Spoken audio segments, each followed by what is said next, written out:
자, 이제 사무엘이 이제 드디어 이제 좀 전에 했던 그 사무엘서에도 보면 이제 선지자의 모습으로 나오고 있는데, 이 사무엘은 앞서 이제 모세라든가 이제 여러 선지자들의 내용들을 이야기했을 때는 에서 보다도 좀 더 예언자적인 면모를 갖추게 돼요. 그러니까 그런 것은 뭐 그의 자격과 자질 이런 개념이 아니라 하는 역할이죠. 역할이 좀 더 구체적이고 어떤 분명한 선이 보인다는 거죠. 자, 어떤 거냐면 중보기도 하는 거죠. 사무엘은 너희들을 위해서 기도하는 것을 멈추지 않겠다라고 하는 그런 중보기도.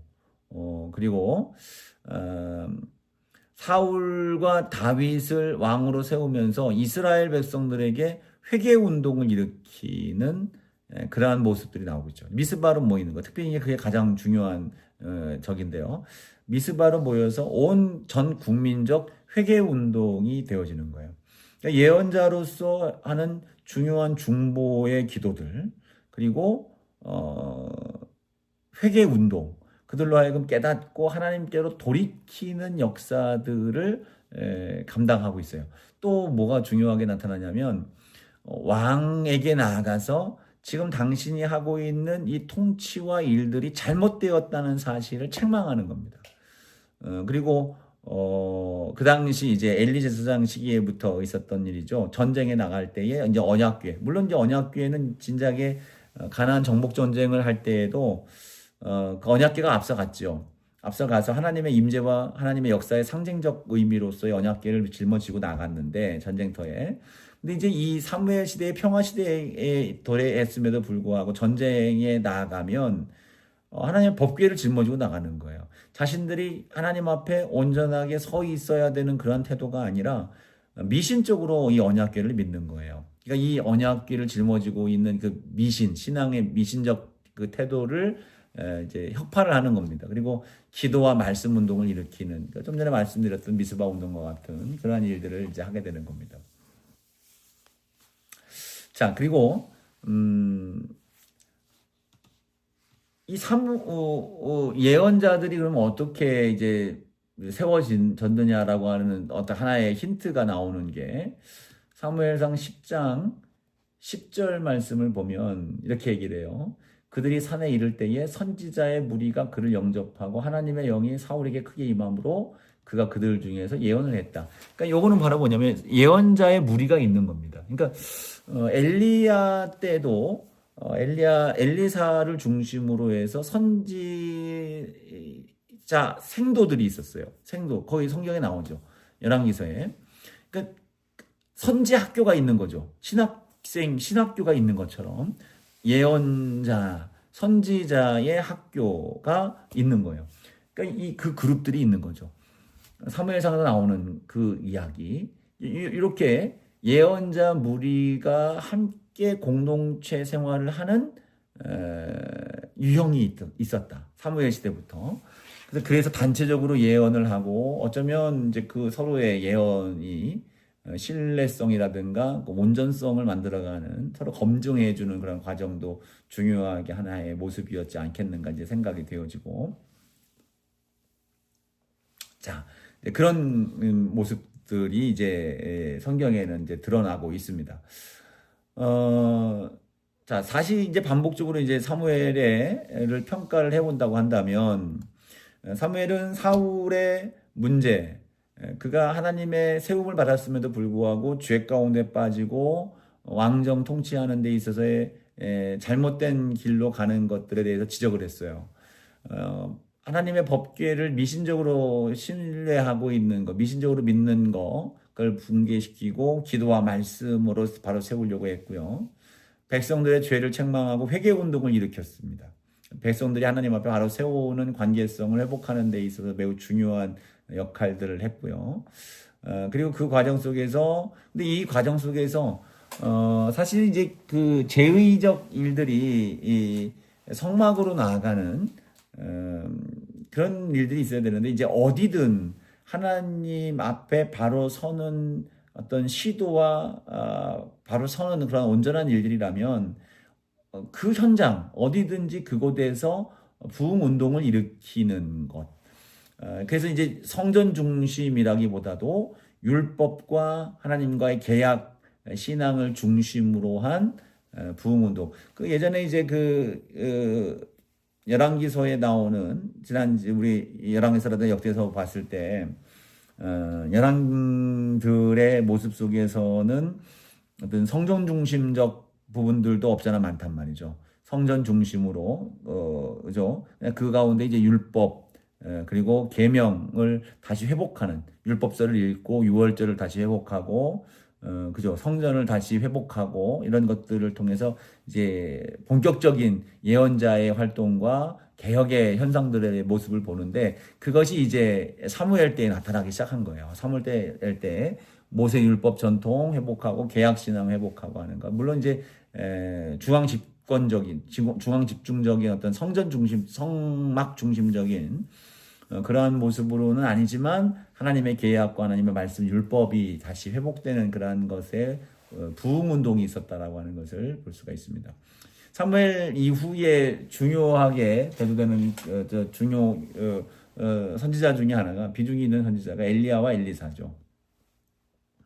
엘리야는 아합과 이세벨 가장 이스라엘 시대의 북이스라엘이 있어서 가장 악한 시대였음을 이제 밝히고 있는 그 시대에 활동했던 선지자였습니다. 엘리야의 활동은 주로 이제 기도하는 것 그리고 특징적인 거죠. 기도하는 것과 기적적인 역사가 일어나는 것, 초자연적인 역사가 일어나는 그런 일들을 중심으로 해서 예언자적인 활동, 선지자적 활동을 했다는 겁니다. 그래서 그런 과정 속에서 이 엘리야는 사실 이제 전 이스라엘 백성들의 회개를 촉구하는 역할은 하지 않았던 것 같아요. 사실 갈멜산 위에서 이스라엘 백성들이 엘리야의 영적 대결을 구경하러 올라왔습니다. 그때 엘리야가 백성들에게 외쳤죠. 하나님이냐 바알이냐 너희들에게 하나님은 누구냐? 그러니까 여호와냐 바알이냐? 선택해라라고 했을 때 이제 그런 촉구는 분명히 있었지만 일상적 활동 속에서 엘리야는 백성들 대상이 아닌 아합과 이세벨을 대상으로 한 그러한 왕정적 선지자의 사명을 감당했다라고 볼 수가 있습니다. 그래서 그 우상 숭배를 하고 있는 우상 숭배자들과 대적을 하고 그리고 아합을 회개시키는 일에 파송을 받는 거죠. 그래서 엘리야를 하나님이 부르셔서 아합에게 가서 전하라고 하는 거죠. 그렇게 전하고 책망하고 그리고 그 책망 앞에 아합이 또 회개를 해요. 회개를 해서 하나님이 그 아합 때에 너 때에 망하게는 하지 않겠다. 너 다음 때에 하겠다라고 하는 그런 하나님의 긍휼을 또 입게 되죠. 그러니까 회개를 하는 거예요. 옷을 찢으면서 그래서 하나님이 그가 겸비함을 네가 보았느냐라고 하는 말씀을 할 정도로 그렇게 이제 회개하는 모습이 나타나고 있습니다. 자, 그 다음에 이제 호렙산으로 갔을 때 세미한 음성을 따라서 엘리사를 이제 후계자, 다음 예언자로 이제 부르는 장면들, 그리고 선지자 신학교에서 예언자들을 양성하는 그러한 모습들이 나오게 되죠. 그 다음에 이제 세워진 선지자가 엘리사가 세워졌어요. 엘리사가 세워지고 엘리사는 이제 열왕기서에 보면 18개의 사건들, 이야기들 중심으로 해서 엘리사의 사역들이 쭉 연결이 됩니다. 두 개를 제외하고는 이제 이 사역의 이제 배경이 여호람이라고 하는 왕정 시대 때에 일어난 일들입니다. 그러니까 뭐 여러 가지 것들이 있죠. 뭐 요단강을 가르고 그 엘리야가 떨어뜨리고 간 그 겉옷 갑절의 은혜를 받게 해달라고 이제 엘리사가 기도 요구하지 않습니까? 그래서 이제 요단강을 쳤더니 이게 쭉쭉 갈라지는 그런 능력, 그리고 뭐 물을 깨끗게 하기도 하고 죽은 자를 살리기도 하는 그런 뭐 여러 가지 병자를 나만 고치는 일들, 그런 막 아주 대단한 기적적인 일들 사건 중심으로 이야기들이 이제 그 사건들이 예언자적 활동들이 진행이 되고 있습니다. 자, 엘리사는 엘리야보다 훨씬 많은 기적이 기록이 되어 있어요. 뭐 엘리야도 기적을 많이 했겠지만 엘리사의 기록이 훨씬 많습니다. 그리고 엘리야는 왕 중심으로 아합과 이세벨을 변화시키고 그들에게 하나님의 말씀을 전하는 역할과 사역들을 했다고 한다면 엘리사는 다양한 사람들을 만나는 거예요. 그들의 삶의 자리에서 기적적인 역사를 통해서 살아계신 하나님을 만나게 하는 통로로서 엘리사가 사역을 하게 된다라고 하는 것들, 그 두 선지자, 대단한 선지자들의 차이점이라고 볼 수가 있습니다. 그 밖에 이제 다른 예언자들, 뭐 다윗, 솔로몬 그 시대 이후 열왕들 시대 속에서 이제 많습니다. 뭐 다윗 시대에는 나단, 여러분 기억나시죠? 사독, 그리고 또 뭐 그 이후에 보면은 여로보암 시대에 이제 그냥 밝혀지지 않은 하나님의 사람, 베델에 살고 있는 늙은 선지자, 뭐 이런 표현들. 또 여로보암 시대에 요나도 있는데 그 요나는 이제 요나서의 저작자, 요나서의 예언자로 보는데 어쨌든 뭐 그렇게 그 시대에 여러 이름이 밝혀지고도 또 하나님의 사람이라고 밝히지 않고 하는 그런 많은 선지자들이 이제 활동을 했습니다.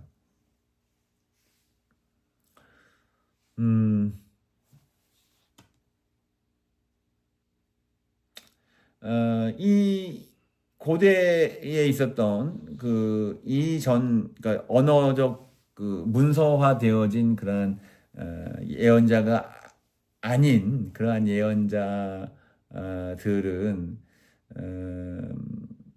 사실 이제 그 예언의 범주와 사역의 범주 자체가 사실 그렇게 크진 않았던 거죠.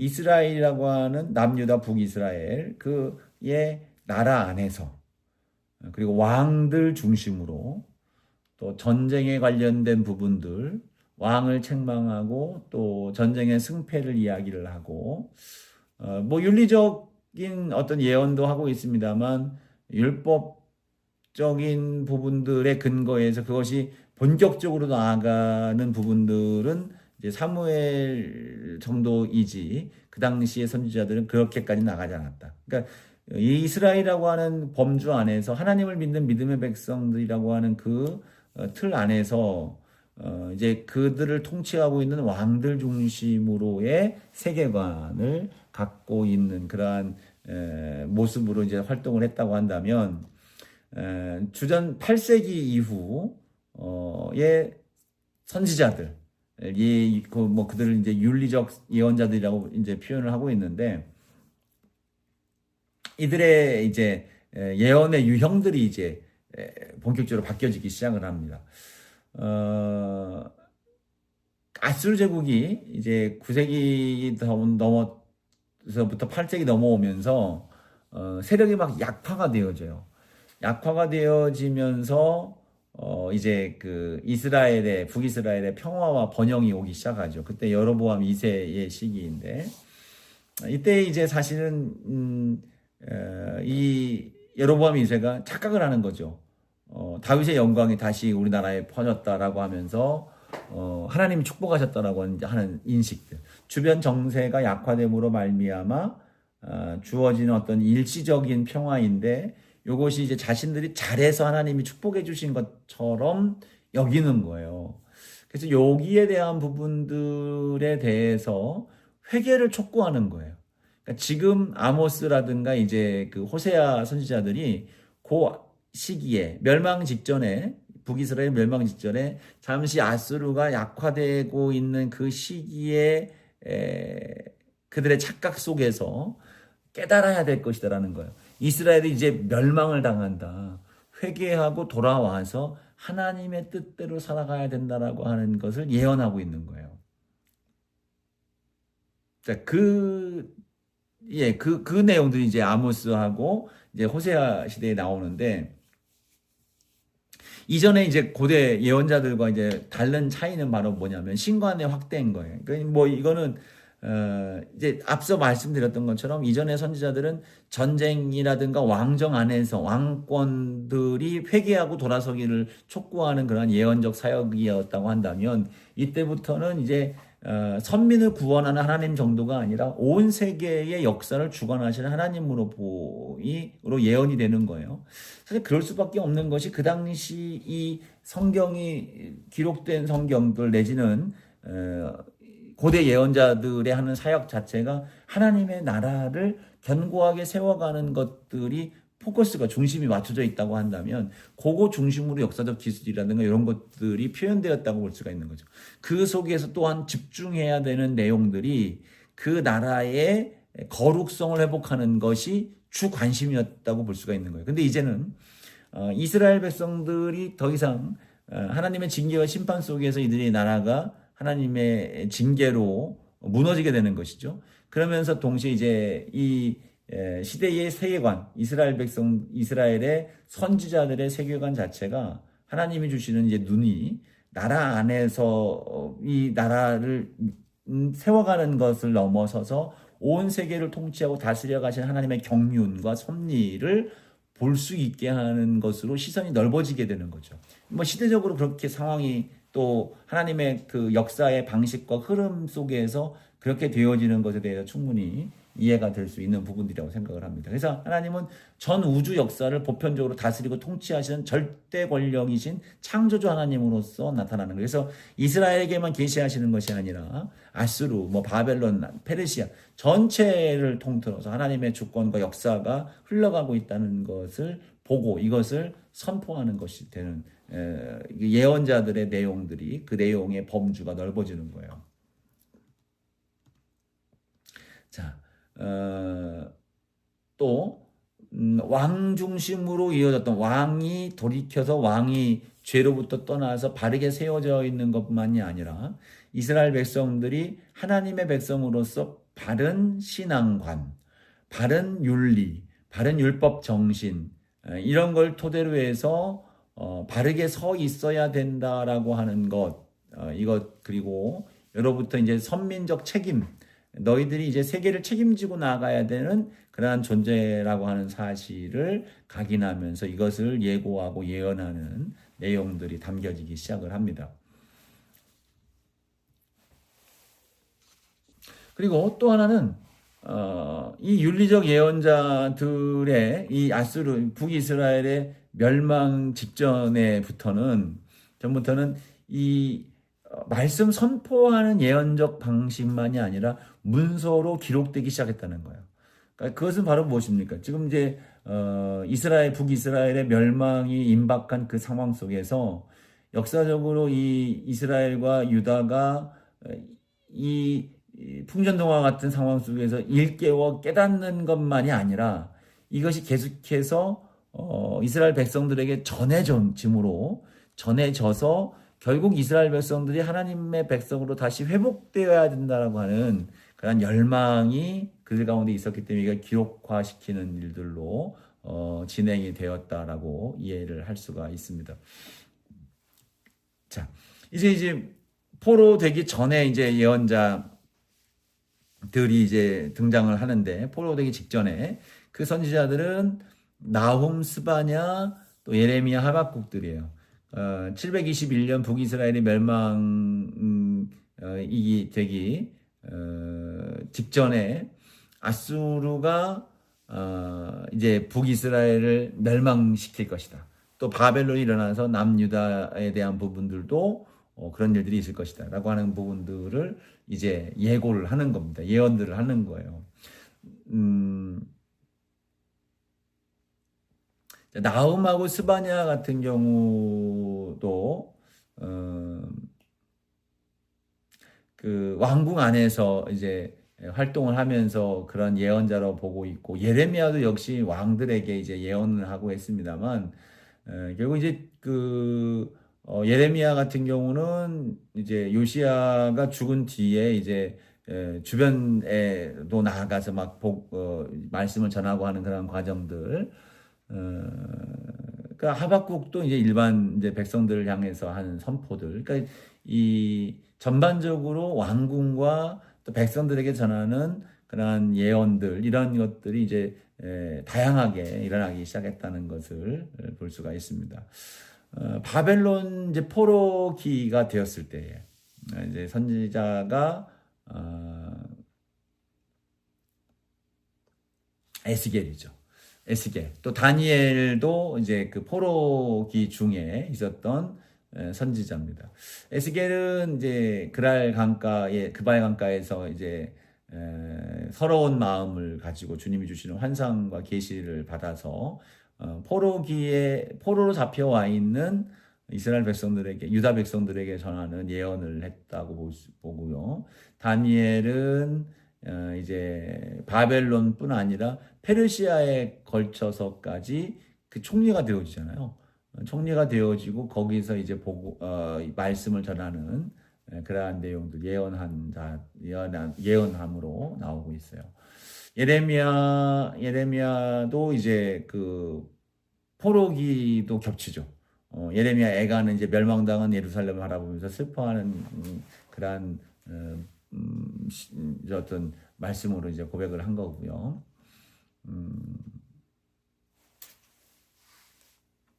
그러면서 이제 포로로 잡힌 후에 포로기가 끝난 뒤에 이제 예언자가 이제 학개, 스가랴, 말라기. 이건 이제 관심은 뭡니까? 성전 건축입니다. 성전 건축, 바른 제사, 제물, 그리고 11조, 바른 신앙, 하나님의 영광이 예루살렘에 충만해질 것들을 예언하는 그런 것들에 대한 부분들이 이제 그 학개, 스가랴, 말라기의 핵심적 내용이에요. 하나님께서 회복하고 역사하시기 위해서 이제 너희들이 이제 성전을 회복하고 온전한 신앙을 회복하는 것, 11조, 제물, 바른 신앙, 여러 가지 것들을 회복할 것을 말씀하고 있는 겁니다. 그러면서 이제 이 과정 속에서 결국 고대 초기 예언자들, 그리고 또 문서 예언자들, 또 그 문서 예언자들 중에서도 이제 포로 전기, 중기, 그러니까 포로기죠. 그리고 또 포로 이후 예언자들에 이르기까지 중요한 건 그 핵심적 공통적인 것은 그렇습니다. 성령의 감동을 따라서 그 모든 예언이 일관성 있게 선포되고 있다는 거예요. 그러니까 이 사람 예언과 저 사람 예언의 유형이 다르고 그 맥락이 다른 예언의 독특성을 갖고 있는 창조적 내용들이 아니라 모두가 다 똑같은 내용들인 거예요. 하나님 앞에 나올 것에 대한, 하나님께 나오기를 촉구하는 내용들로서의 내용들. 그래서 그러한 내용들로서 하나가 일관성 있게 전해지고 있다는 겁니다. 말씀과 환상이 나오고, 또 하나님의 선택과 계약에 대한 언급, 불순종하면 심판하고 회개하면 구원받는다는 거죠. 하나님은 사랑하기 때문에 너희들을 회복시킨다는 것, 이것이 그 내용 속에 반드시 담기는 내용들이고요. 그래서 남은 자 사상, 남은 자는 무엇입니까? 너희들이 믿음을 지키는 그러한 자들을 남은 자, 그 메시아 사상, 결국 메시아는 뭐예요? 다시 너희들을 구원하고 회복시킬 그런 기름 부음 받은 자죠. 그 메시아 사상으로 발전이 되면서 이제 예언서가 예수 그리스도께로 향하여 가는 그러한 방향성을 보여주고 있다는 것입니다. 우리 교재에 보면 그 626쪽에 보면 재밌는 내용이 하나 나와 있어요. 우리가 성경을 보면 이 예언자들의 활동 속에서 참 예언자와 거짓 예언자가 대치를 하는 장면이 나와요. 참 예언자, 거짓, 예레미야 시대 때도 그랬고요. 여러 가지 이제 그 상황들, 미가야라고 하는 선지자, 400명의 거짓 선지자들이 그러니까 열왕기 22장에 보면 미가야가 나오죠. 미가야,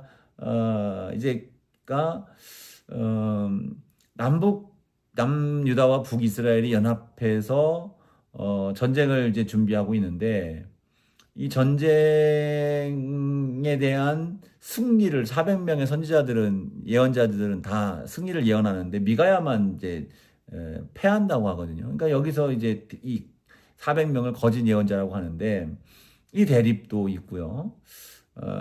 몇몇 이제 대립들이 있어요. 여기서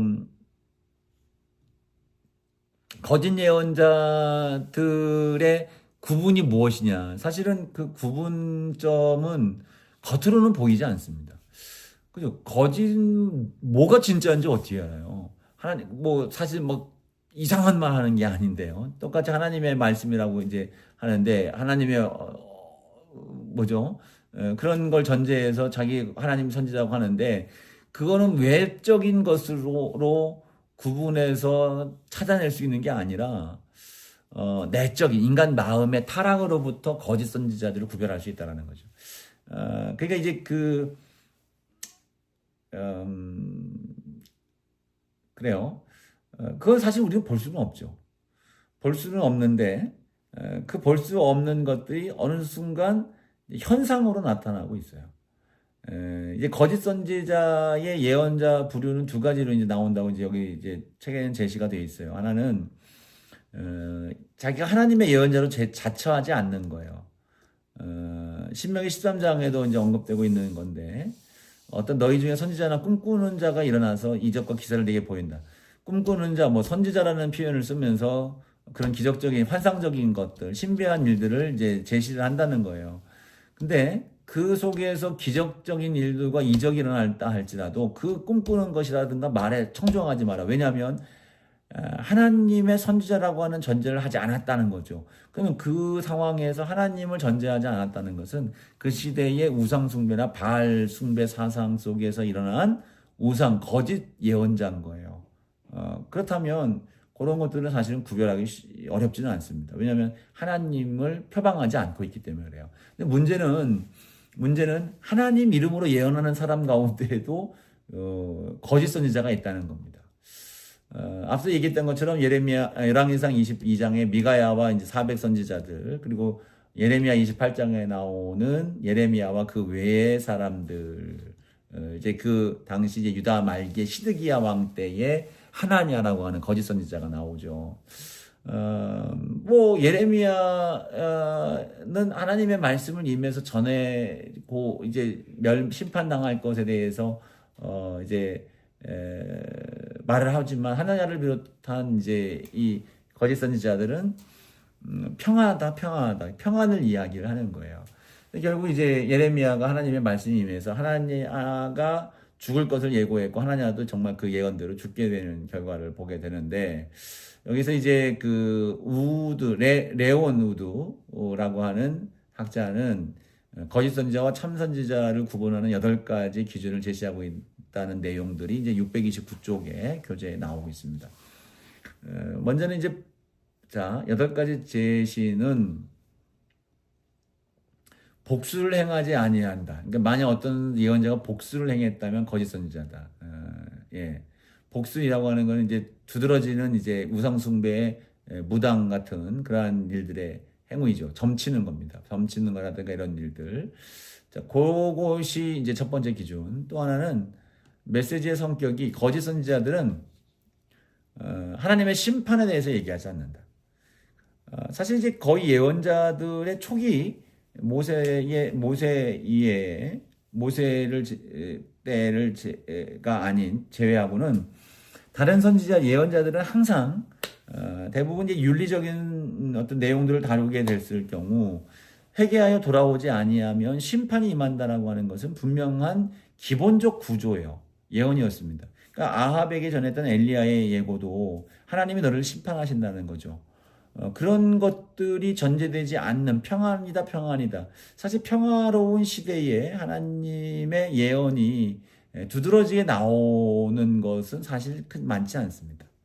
평화로운 시대에는 그 평화 자체로서 하나님은 그들에게 그 모든 그냥 그 속에서 그것이 누려질 수 있도록 두시는 거죠.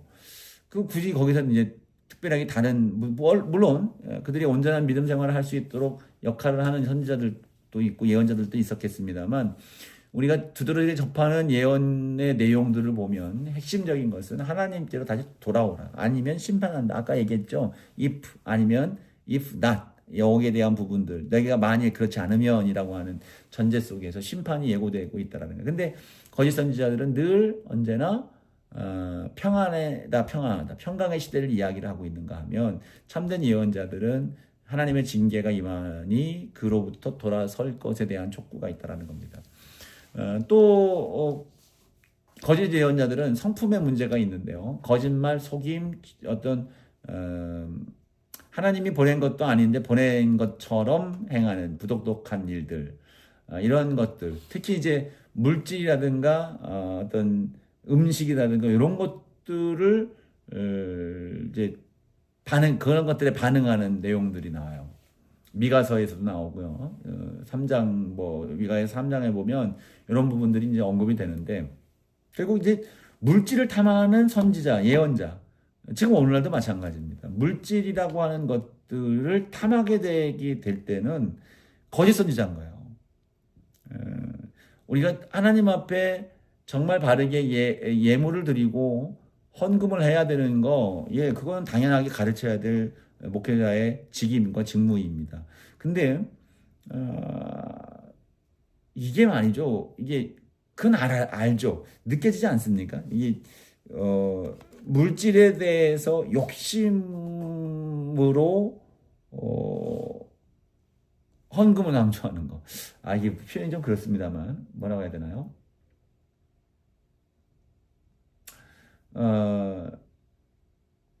교회 재정이라고 하는 것들이 어떤 목표가 되는 거예요.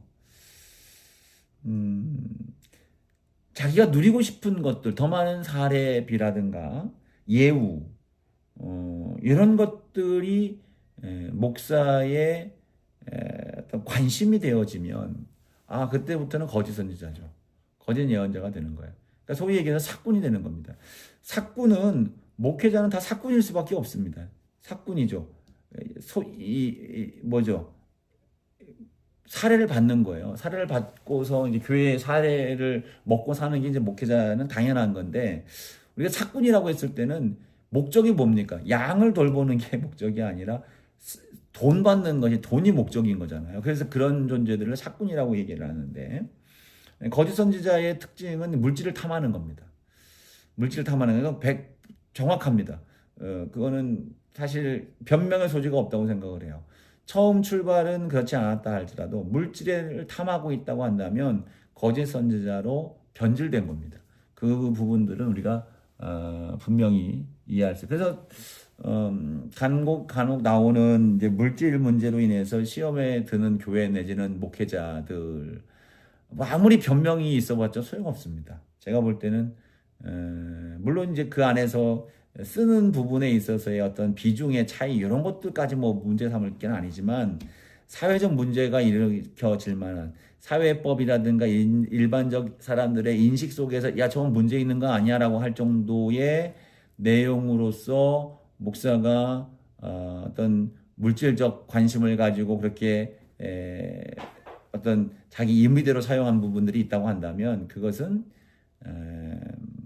변질된 목회자의 모습이면은 틀림이 없다고 생각이 됩니다. 자, 어쨌든 그걸로 우리가 평가할 건 아니고요.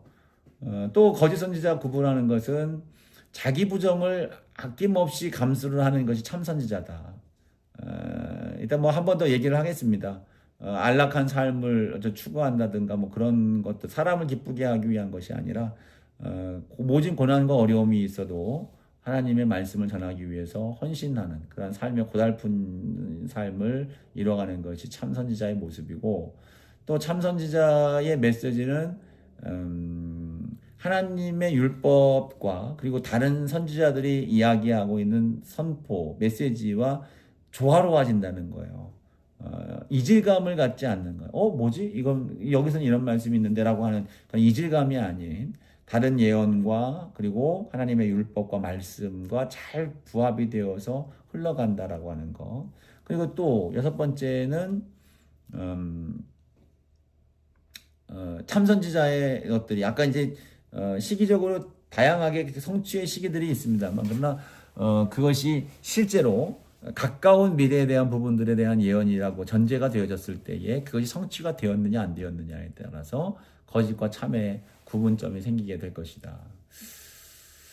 자, 이런 정도예요. 나머지 것들은 또 특별히 중요한 것은 백성들이 안다는 겁니다. 백성들이 알아요. 8번째 내용인데 이건 참 중요한 것 같습니다. 백성들도 하나님의 영적인 것들을 추구하는 그러한 삶이라면 분별력을 하나님이 주신다는 겁니다. 우리가 사실은 깨닫게 해주시는 거예요. 이상하다라고 하는 영적 분별력을 줘요. 우리가 무디어서 하나님의 뜻과 하나님의 그 거룩하심 안에 주님의 온전케 하시는 그 건강성 있는 그런 신앙생활을 하고 있다고 한다면 누구든지 그것을 분별할 수 있는 지혜를 하나님이 주십니다. 근데 이게 우리가 자꾸 뭔가에 또 집착을 한다든지 그런 문제로 인해서 우리의 분별력이 흐려지는 상황 속에서는 분별지 못할 수 있는 것은 분명히 있습니다만, 그러나 우리가 정상적인 신앙생활을 하고 있다고 한다면, 그렇다면 우리의 분별력을 따라서 거짓과 참을 구별할 수 있는 지혜로움을 하나님이 주신다라고 하는 것을 우리는 알아야 됩니다. 이 당시 이제 예언했던 예언자들의 특징적인 것들 좀 이제 한번 좀 언급을 해보려고 하는데요. 당시 예언자들은 특별한 사람들은 아니었다.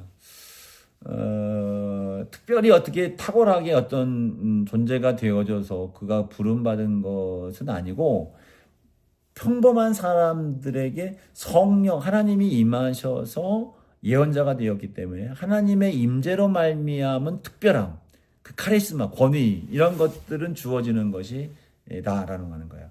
그래서 그 선지자들의 면면들을 보면 아모스 같은 경우도 성경에 기록하는 바 뽕나무 치는 사람, 또는 이제 목자였다고 이제 기록하고 있고, 호세아는 빵 굽는 사람. 이게 빵 굽는 사람이라고 호세아는 나오는 것은 아닌데, 이 호세아는 이제 예수와라고 하는 예수와 마찬가지 구원이라고 하는 그런 뜻을 갖고 있는 이름인데요. 호세아가 빵 굽는 사람일 것은 한번 뭐 예를 들어 보면, 여러분 호세아 한번 보십시오. 호세아서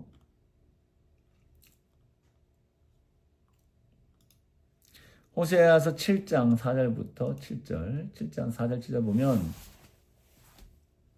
호세아가 사용한 이제 그런 비유가 있어요. 그들은 다 가늠하는 자라 과자 만드는 자에 의해 다 이루어진 화덕과 같도다. 그가 반죽을 뭉침으로 발효되기까지만 불을 일으키기를 그칠 뿐이라. 우리 왕의 날도 지도자는 술의 뜨거움으로 병이 나며 왕은 오만한 자들과 더불어 악성한다. 쭉 하시면 아침에 피우는 불꽃 같도다. 그들이 다 화덕같이 7절에 다 화덕같이 뜨거워져서 재판장들을 삼기며 뭐 이런 표현들이 나와요. 그러니까 과자 만드는 자가 불을 왜 안 피우나 봤더니 누룩이 부풀 때까지 기다렸다는 얘기, 뭐 이런 거, 아침에 불이 피워지는 것이 이제 삼킨다, 뭐 이런 표현들을 보면 그 사람이 이제 부름 받기 전에 화덕에서 빵과 과자를 구웠던 사람이겠다라고 이렇게 짐작을 하는 거예요. 그러니까 뭐 이 말씀을 드리는 것은 그러니까 평범한 사람들, 일상적인 사람들을 부르셔서 그 사람들에게 하나님의 임재와 계시의 경험들을 하게 하고 그 말씀들을 전하게 하셨다. 예레미야 같은 경우도 이제 열등감이 있었던 사람이에요. 자, 예레미야서를 한번 볼까요? 1장 4절 5절 말씀에 보면 자 6절까지 6절 보세요. 하나님이 부르셨어요. 내가 너를 여러 나라의 선지자로 세웠노라 하셨을 때에 6절에 보니까 내가 이르되 슬프도소이다. 주 여호와여 보소서 나는 아이다. 말할 줄을 알지 못하나이다. 예, 말하기가 어렵습니다. 모세하고 흡사 비슷합니다. 모세도 사실은 매우 이제 소극적인 태도를 갖고 있었던 사람이죠. 하나님이 부르시니까 나도 말을 못합니다. 이 예레미야도 같은 맥락으로 말을 할 줄 아는 아이 같다. 말할 줄을 모른다라고 하는 거예요. 자, 거기에 대해서 이제 하나님이 어떻게 치유를 하시는지 7절 8절 말씀을 보니까 내가 여호와께서 이르시되 너는 아이라 말하지 말고 내가 너를 누구에게 보내든지 너는 가며 내가 네게 무엇을 명령하든지 너는 말할지니라. 너는 그들 때문에 두려워하지 말라. 내가 너와 함께하여 너를 구원하리라. 나 여호와의 말이니라. 예, 예레미야를 부르실 때도 너 걱정하지 마. 내가 너와 함께한다라는 겁니다. 함께해서 너에게 말을 줄 테니까 그 말을 가감하지 말고 그냥 그대로 전하기만 하면 된다라는 거예요. 하나님이 하시겠다는 거예요. 너는 가서 서 있기만 하고 하라는 대로 따르기만 하면 된다라고 하는 것을 말씀하고 있습니다. 뭐 이사야도 마찬가지죠. 하나님 앞에 이제 죄가 생각나는 겁니다. 하나님의 임재를 경험하면서 자기가 죽게 된 상황에 대한 탄식이 나오는 겁니다. 그건 전반적인 일반적인 하나님 경험하는 사람들의 모습이었겠지만, 그러나 그럼에도 불구하고 하나님의 임재 앞에서 그보다 더 그런 태도는 이제 자신이 죄에 대한 부분들을 더 깊이 자각하는 상황을 알게 되는 거죠. 죄인이라고 하는 인식 속에 똑같은 사람들인 거예요. 엘리사가 부름 받을 때에도 농사 짓는 일을 하고 있는 농사꾼이었고요. 그런 하나님의 역사는 평범한 사람들을 부르셔서 하나님의 임재를 통하여 특별하게 만들어 가신다. 오늘 여러분 같이 공부하고 있지만 여러분 역시 평범한 사람들 아닙니까? 별것 아닌 사람들이었어요. 보통 사람들. 근데 하나님이 부르셔서 여러분들 가운데 임재하셔서 여러분들을 특별한 사람으로 세우신 겁니다. 특별한 사람으로 세우셔서 여러분들에게 예언자의 사명, 그죠? 하나님의 말씀을 여러분들이 맡았으면 예언자입니다. 여러분들이 예언자예요. 그 예언자의 사명은 여러분들로 하여금 감당해 나가도록 하신 겁니다. 그러니까 여러분들이 예레미야서 1장에 나오는 이 내용은 참 중요해요. 저 같은 경우도 사실 이제 되게 열등감이라든가 이런 부분들이 좀 큽니다. 자신감이 많이 없어요. 말이 이제 뭐라 할까요? 이제 뭐 달변이었으면 좋겠는데 말이 달변이 아니에요. 말이 자꾸 꼬이고 뭐 그냥 취임새 같지 뭐 이런 말들도 많이 하고 그죠? 근데 그런 달변이면 뭐 하나의 정보를 가지고도 풍성하게 할 수 있고 또 하나의 어떤 이야기 뼈대만 있는 이야기일지라도 재미있게 살을 붙여서 이야기를 할 수 있는 그런 자질들이 있을 텐데 그게 안 된단 말이죠. 근데 여러분 그런 재능이 없는 게 오히려 감사한 거예요. 그런 재능이 없는 게. 저는 그래서 한편 저 스스로를 위로하기도 하는 건데요. 그런 재능이 없기 때문에 내가 할 수 있는 일은 성령 말씀밖에 못하는 거예요. 물론 참 늘 아쉽죠. 아쉽지만 어쨌든 하나님이 주시는 함께 하신다. 또 하나님이 주시는 말씀을 그대로 전하기만 하면 된다. 그렇습니다. 똑같은 사람입니다. 똑같은 사람이고 우리도 쓰임받고 부름받은 사람이고 보냄을 받는 사람들입니다. 자, 이 선지자들에게는 권력자들의 위협이 늘 상존하고 있었어요. 아까 이제 아합에게 사역했던 이제 선지자가 엘리야였는데 이 하나님의 말씀을 전한다고 하지만 하나님을 두려워하지 않는 사람들이 하나님이 보낸 선지자들을 두려워하겠습니까? 그렇지 않겠죠. 그러니까 이제 하나님을 두려워하지 않는 권력자들 앞에 서 있는 하나님의 보냄을 받은 사람들, 상당히 위협이 있죠. 이세벨이 사신을 보내서 막 갈멜산에서 승리를 하고 내려온 엘리야에게 너 죽겠다, 내 손에 죽을 거다라고 그렇게 말을 했을 때에 850명의 우상 선지자들 앞에 시퍼런 그런 눈을 뜨고 있는 사람들이죠. 그 사람들 앞에서도 전혀 굴하지 않았던 만약에 지금 이 대결에서 밀려 넘어지면 지게 되면 금방 그냥 죽는 거거든요. 근데 그때도 눈 하나 깜짝하지 않던 엘리야가 그 소식을 한번 듣고 그냥 완전히 이제 깔아져 버리는 거예요. 광야로 도망치는 일들이 벌어지게 되죠. 뭐 예레미야도 그랬죠. 또 모든 선지자 미가야도 따기를 맞죠. 뭐 모든 선지자들이 다 그랬습니다. 또 권력자들일 뿐이겠습니까? 다른 거짓 선지자들에게 비아냥을 받고 동족에게도 무시를 당하는 거예요. 그런 일들도 비일비재했습니다.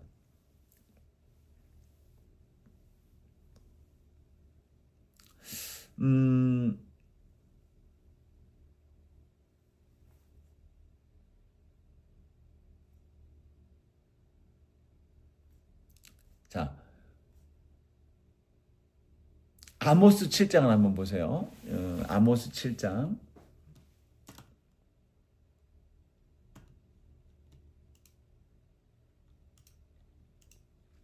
아모스 7장 10절을 한번 보면 아모스와 아마샤 제사장 아마샤가 여로보암 앞에서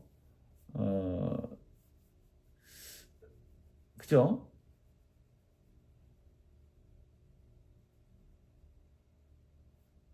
이제 아모스를 이제 막 모함을 하는 거예요. 아모스가 그 앞에서. 그러니까 아모스가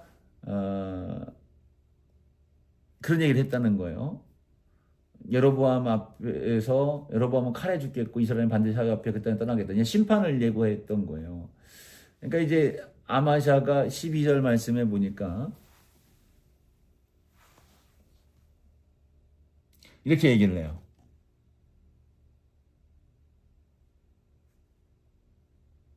아마샤가 12절 아모스 7장 12절이에요. 아마샤가 또 아모스에게 이르되 선견자야 너는 유다 땅으로 도망하여 가서 거기에서나 떡을 먹으며 거기에서나 예언해라. 그러니까 이제 너는 그냥 가서 너네 그냥 떡이나 도망가서 네 고향이 유다니까 유다에서나 살고 그냥 헛소리 하지 말고 거기서 그냥 살아 이렇게 얘기를 한 거예요. 그랬더니 이제 14절 15절 말씀에 보니까 아모스가 아마샤에게 대답하여 이르되 나는 선지자가 아니며 선지자의 아들도 아니라 나는 목자여 뽕나무를 재배하는 자로서 양떼를 따를 때 여호와께서 나를 데려다가 여호와께서 내게 이르시기를 가서 내 백성 이스라엘에게 예언하라 하셨나니. 자 여기서 이제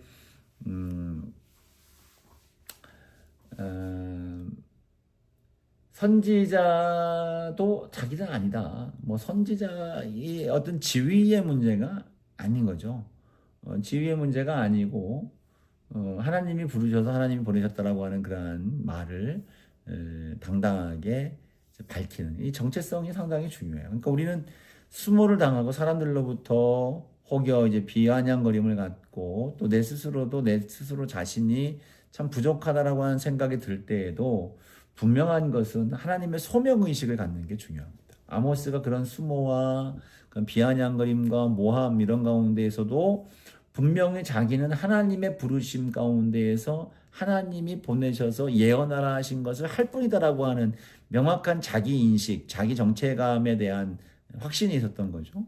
그때에 그가 하나님의 일들을 감당하게 되는 겁니다.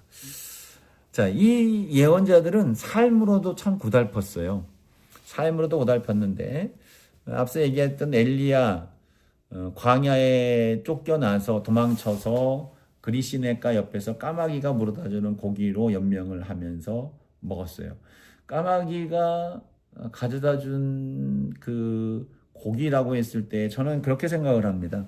물론 까마귀가 갓 잡은 고기를 가져다 줬을 거라고는 저는 생각하지 않아요. 물론 그렇게도 역사하셨을 거지만 우리의 일상적인 신앙의 삶 속에서 이 내용들을 고백하게 된다면 엘리야가 자고 있는 주변으로 까마귀가 날라온 거예요.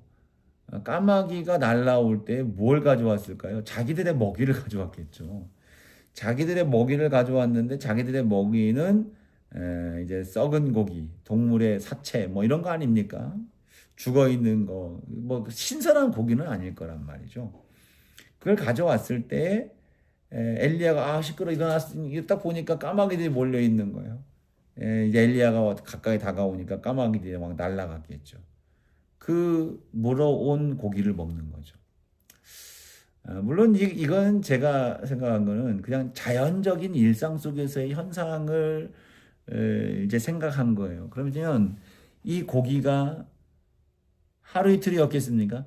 3년 반 동안 그 광야에서 머무르는 거예요. 3년 반 동안 머물면서 그런 일들이 있어지는 겁니다.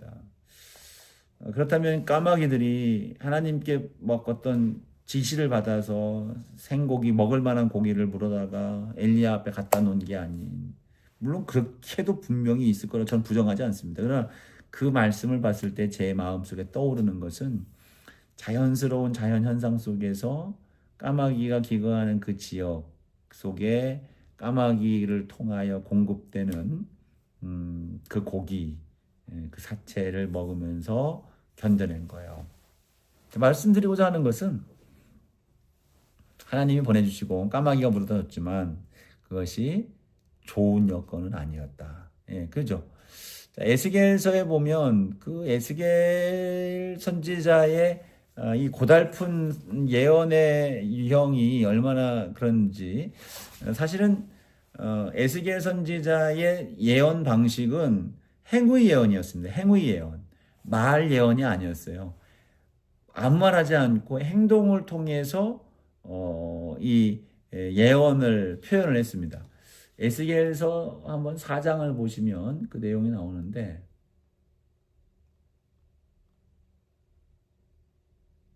뭐 에스겔서만 아니겠습니까? 쭉 잠깐만요. 어디 있어요? 여기 있다요. 에스겔서 4장을 보면 4절 5절 말씀을 보면 이렇게 얘기를 해요. 너는 또 왼쪽으로 누워 이스라엘 족속의 죄악을 잘 짊어지되 내가 눕는 날수대로 그 죄악을 담당할지니라. 내가 그들의 범죄한 횟수대로 내게 날수를 정하였나니 곧 390일이니라. 너는 이렇게 이스라엘 족속의 죄악을 담당하고. 자, 이게 뭐냐면 왼쪽으로 성문 앞에서요. 이 에스겔 보고 하나님이 하라고 지금 말씀하신 건데 성문 앞에 가서 너희들이 죄를 졌으니 390일 정했으니까 390일에 범죄한 날을 이제 계시해 주는 거예요. 근데 이걸 어떻게 가르쳐 주냐면 390일이다 라고 외치는 게 아니라 성문 앞에 왼편으로 누워서 390일을 그대로 누워 지내야 된다는 거예요. 지금 에스겔이 그걸 하고 있는 거예요. 그러니까 성문 앞에 나오면 늘 에스겔이라고 하는 사람은 하나님의 예언을 한다고 하면서 성문을 바라보면서 왼편으로 390일 동안 그냥 누워 있는 거예요. 그걸로 끝난 게 아니라 유다도 있다는 거예요. 유다, 남유다. 남유다는 뭐라고 해요? 오른편으로. 자, 오른편으로. 자, 6절 말씀해 보니까 4장 6절 보니까 그 수가 차가 너 오른쪽으로 누워 유다 족속의 죄를 담당하라. 내가 40일을 정하였으니 하루가 1년이라. 오른편으로 누워서 이제 40일 동안 또 누워 있는 거예요. 자, 7절 8절 보니까 너는 또 내 얼굴을 에워싸인 예루살렘 쪽으로 향하고 팔을 걷어 올리고 예언하라. 내가 줄로 너를 동일이니 내가 에워싸는 날이 끝나기까지 몸을 이리저리 돌리고. 자, 이 보세요. 여기서 예언하라고 했는데 예언하라는 말로 하라는 게 아니라 8절 말씀 보니까 내가 줄로 너를 동일이니 꽁꽁 묶으라는 거예요. 주님이 풀어줄 때까지 움직이지 못하고 돌리지 못하도록 꽁꽁 묶어 놓으라는 거예요. 예, 이게 행위 예언입니다. 더더군다나 또 이게 더 이상 이제 에스겔이 못 견디겠다고 외친 그런 장면이 또 있는데 뭐냐면 9절 말씀. 자, 너는 밀과 보리와 콩과 팥과 조와 귀리를 가져다가 한 그릇에 담고 너를 위하여 떡을 만들어라 했어요. 예, 떡을 만들어서 누운 채로 390일 동안 먹는 거예요. 아, 참 누워서 밥 먹으라는 겁니다. 근데 문제는 뭡니까? 그 다음에 나오는 문제가 12절 말씀에 나오는데 너는 그것을 보리떡처럼 만들어 먹되 보리떡처럼 만들어 먹으라는 거예요. 근데 그들의 목전에서 인분불을 피워 구울지라. 인분불이 뭡니까? 똥이에요. 똥. 사람 똥. 똥을 가져다가 그걸 불을 만들어 피워서 그 보리떡을 구워 먹으라는 겁니다. 예, 이게 지금 하나님이 이스라엘 백성들에게 주고자 하는 예언이에요. 너희들이 얼마나 추하고 더러운지를 보여주면서 어떻게 이제 이 상태의 모습들을 이제 예언을 하는데, 자, 똥으로 불 피워서 거기다 보리떡을 구워 먹으라는 겁니다. 그랬더니 여기에 대해서 14절 말씀해 보니까 에스겔은 여기서 이제 하나님 앞에 이제 항변을 합니다. 내가 말하되 아하 주여 여호와여 나는 영혼을 더럽힌 일이 없었나이다. 어려서부터 지금까지 스스로 죽은 것이나 짐승에게 찢긴 것을 먹지 아니하였고 가증한 고기를 입에 넣지 아니하였나이다. 여호와께서 내게 이르시되 그때 자 나는 어렸을 때부터 율법을 잘 지켰습니다. 부정하려고 하지 않았는데 내가 어떻게 사람 똥으로 이 나를 부정하게 만들겠습니까? 이제 외치는 거예요. 그랬더니 하나님이 여호와께서 이르시되 보라 그죠? 15절 여호와께서 이르게 이르시되 보라 셋동으로 인분을 대신하기를 허락하노니 너는 그것으로 떡을 구울지니라. 예, 소똥으로 구우라. 이제 그 항변을 했더니 자 이거죠. 참 고달팠습니다. 또 자기 주장을 포기하는 거예요. 내가 하고 싶은 대로 못하는 거예요.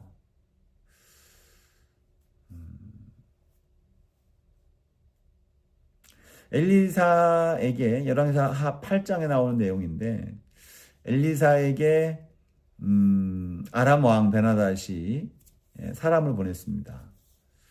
하사엘을 보냈어요. 근데 하사엘이 베나닷 왕을 죽이고 자기가 왕이 될 것을 이제 들어오는 순간 이제 느꼈습니다.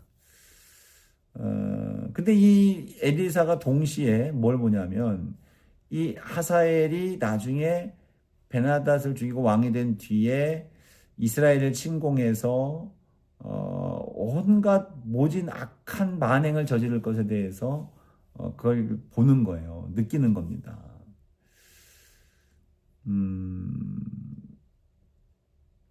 사람의 생각은 어떻습니까? 이 하사엘을 뭐 어떻게 죽이고 싶은 마음이 든든지 아니면 좋은 축복을 해주고 싶지 않고 싶은 것이 사람 마음 아니겠습니까? 근데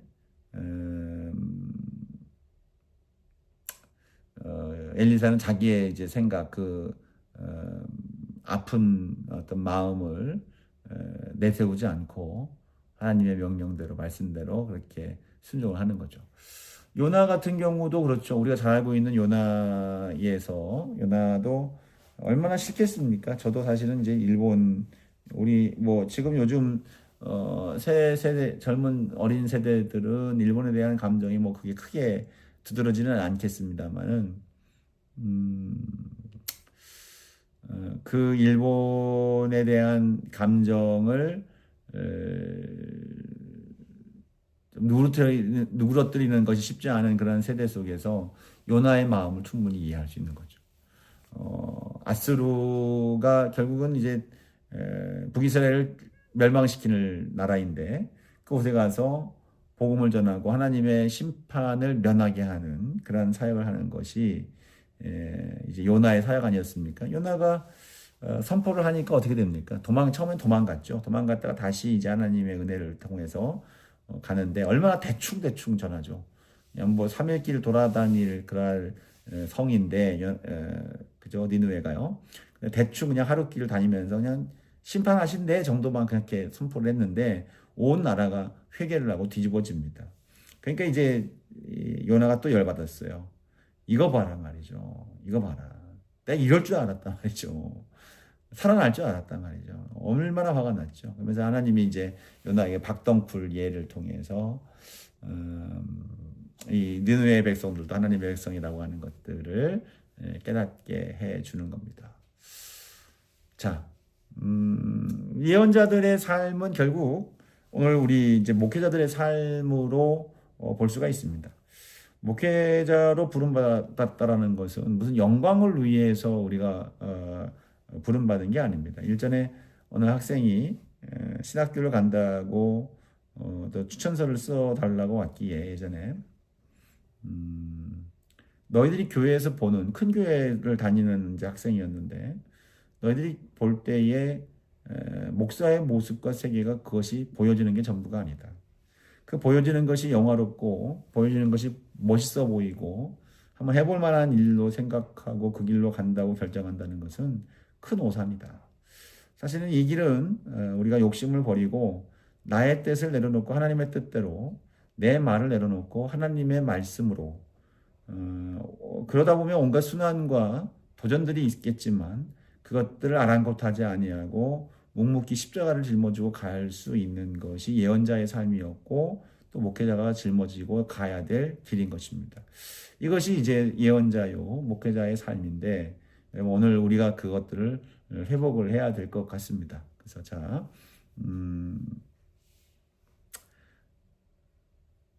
잠깐 쉬었다가 또 하겠습니다.